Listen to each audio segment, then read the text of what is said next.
C'est l'effervescence ce matin sur l'aéroport de Lyon-Bron.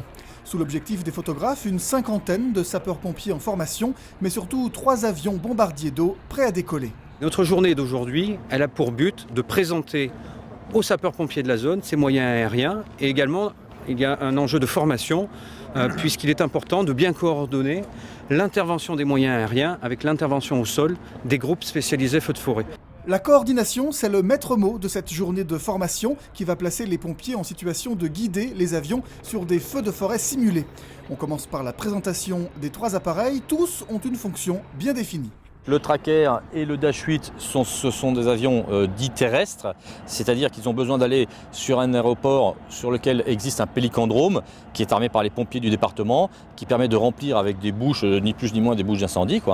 Et le Canadair, lui, est un hydravion qui, lui, bien sûr, a besoin d'un plan d'eau validé pour aller chercher de l'eau douce ou de l'eau de mer, bien évidemment. L'occasion est trop belle d'approcher de tels avions et d'échanger avec les pilotes, passionnés de leur métier. Pendant 1 heure, ceux-ci vont répondre à des questions très pratiques. Vous pouvez, avec un avion comme ça, faire combien de largage sur une situation tendue opérationnellement ?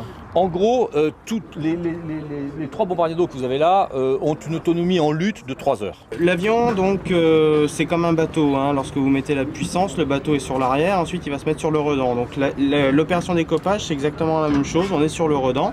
Donc l'avion a un équilibre sur la coque.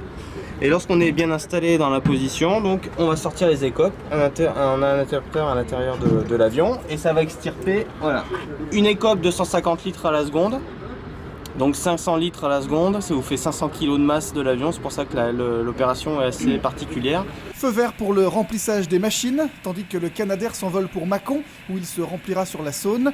Le petit Tracker et l'impressionnant Dash 8 sont pris en charge par les sapeurs du pélicandrome. 10 000 litres d'eau sont déversés en quelques minutes dans la soute de l'appareil et c'est parti pour la simulation grandeur nature. Non seulement une simulation mais plus un entraînement et une révision puisqu'on est au début de la saison feu de forêt. Donc là l'ensemble des stagiaires sont des sapeurs-pompiers de la zone sud-est qui sont qualifiés chefs de groupe ou chefs de colonne ou officiers aéros, donc qui ont un rôle important lors des opérations de feu de forêt. Et ça permet de se recaler sur les procédures, d'avoir des échanges notamment avec les pilotes, puisque là on a la chance d'avoir une bonne partie des pilotes de la base aérienne de la sécurité civile de Marignane qui sont montés aujourd'hui à Bron. L'aéroport de Bron, dont la piste d'atterrissage annexe, tout en herbe, va être arrosée à une trentaine de reprises dans l'après-midi.